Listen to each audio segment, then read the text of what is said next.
The second principle is the performance monster. The performance monster.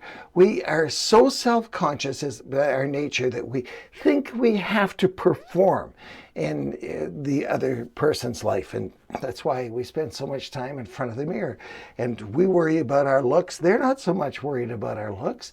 The thing about our looks that engages them is, do we look them in the eye, and do we smile, and are we nice to them? Do we appear nice? It is amazing what happens when you do this repeatedly over time with people. I go walking most mornings through the village in which we live. And I see people that I've never seen before. And I always make a point of being the first one to say, good morning, how are you doing today? It's a beautiful day. It's going to be hot today, or it's going to be cold.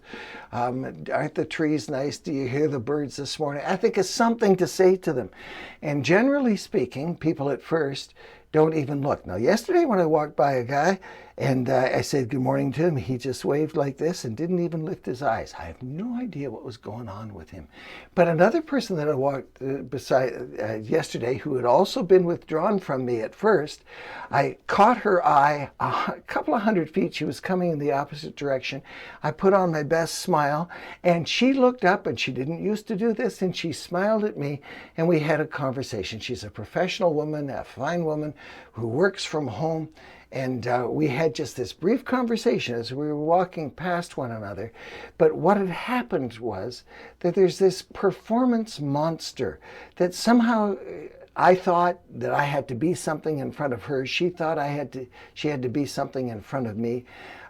She's not really in her professional mode at that time, and I think she probably presumes something other than what I presume of what's going on in her head. The key thing is, I don't know what's going on in her head. Maybe she's thinking about her research work that she's doing. I have no idea what she's thinking, but I think that I have to perform. Intuitively, I do. And what's most important for me is I don't fake it. I don't want to fake it, and I don't want to be artificial in any way. But I do want to be a friendlier person that I was when I was hiding behind my mother's skirt when I was a little kid and I was hesitant to talk to people, or when I was an awkward young teenager, and when I was a young adult, and I didn't want to relate to anybody that I didn't know well already.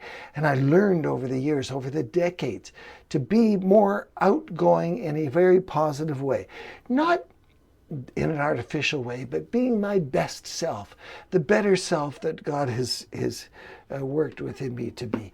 We all have this performance monster that makes us think that they're looking at, the creases in our clothes or whatever. They're not.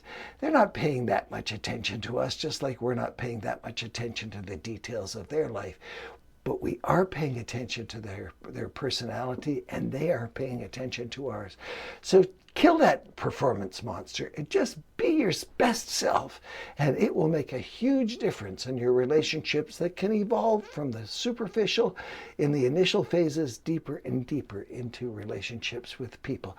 And that's where that needs to start, in the church lobby with that person who comes once. The person who comes once, your main job is to be so warm to them, and such a nice warm cup of hot chocolate on a cold winter morning, that they'll want to come back the second time. Not, now we'll see you because you have to come back. We want you in this church. Not pushing people, but inviting them into the love that is there because the love of Christ is constraining you.